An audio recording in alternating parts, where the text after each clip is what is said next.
Brought to you by Haier, world's number one home appliances brand. You could be my arrow, you could be my king. We could tear down walls. I feel it now. अब केंद्र सरकार कहती है हिंदी, हिंदू, हिंदुस्तान। हमें हिंदू और हिंदुस्तान तो मंजूर है, लेकिन हिंदी नहीं। हिंदी थोपना बर्दाश्त नहीं किया जाएगा। आपकी 7 पीढ़ियां खत्म हो जाएंगी, लेकिन हम ऐसा नहीं होने देंगे।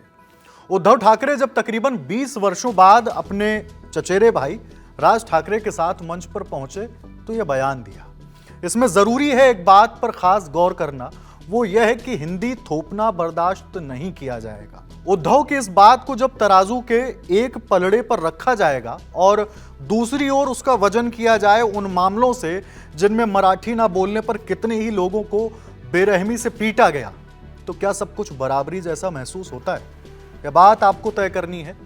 मुंबई में रहने वाले एंटरप्रेन्योर और इन्वेस्टमेंट एनालिस्ट और तकरीबन 3100 करोड़ के मालिक सुशील केडिया के दफ्तर में 4 जुलाई की रोज एमएनएस यानी महाराष्ट्र नवनिर्माण सेना के कार्यकर्ताओं ने हमला किया, क्योंकि उन्होंने सोशल मीडिया पर एक पोस्ट लिखी थी।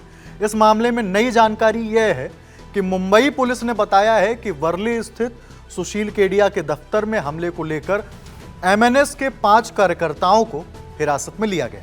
अब आपको ट्वीट पर शुरू हुई पूरी लड़ाई भी बताता हूं। सोशल मीडिया प्लेटफॉर्म एक्स पर सुशील केडिया ने 3 जुलाई को लिखा था, मैं 30 साल से मुंबई में रहते हुए भी ठीक से मराठी नहीं सीख पाया और अब आपके यानी राज ठाकरे गलत बर्ताव के कारण मैंने ठान लिया है कि जब तक आप जैसे लोग मराठी मानुष का ठेका लेकर घूमते रहेंगे, मैं प्रण करता हूं कि मराठी नहीं सीखूंगा।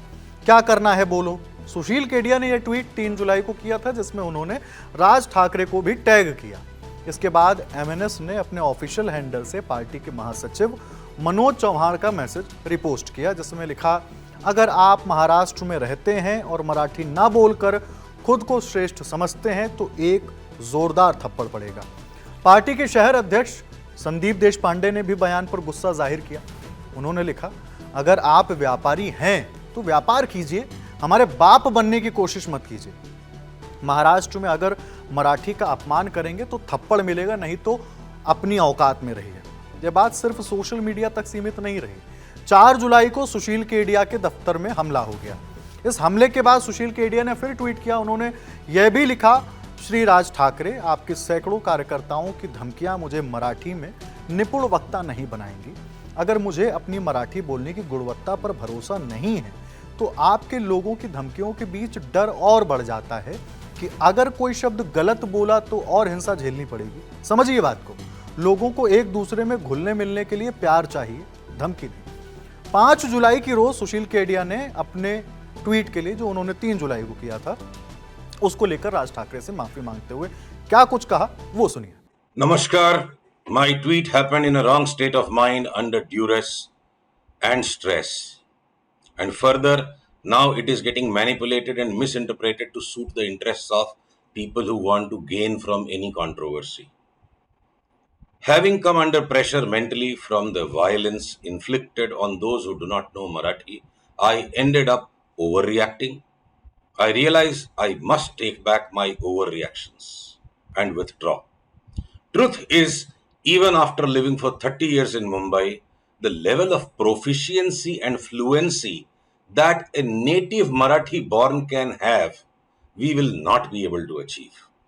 And for avoiding any embarrassments or confusions, one has been using Marathi language only in less than formal situations with a casual atmosphere only before people very closely known to us. This has not happened to me in the use of 7 other Indian languages that I could learn over a period of time. And for the simple reason that when there is an atmosphere of fear that keeps on returning back time to time again and again, it creates natural hesitation that what if I end up speaking a single word or phrase out of context or inappropriately, and some people will choose to blow it out of proportions to purposefully interpret as an insult being inflicted upon Marathi. दम घुट जाता है ऐसे माहौल में. And in such a situation, in such a situation, I, if overreacted in that tweet, I clearly understand that what a contradiction I've been myself. Always, always, always, not once, not twice, but always, one has been having a deep sense of appreciation and gratitude to Mr. Raj Thackeray for the strong issues he raises, with the strength with which he stands up for issues concerning all of us. Whether it was the Hanuman Chalisa campaign in recent memories, or always the championing of Hindutva and Rashtravad that he has done, he's always been a hero. But this time, when our own have been loggerheads with each other, my mind went haywire in stress.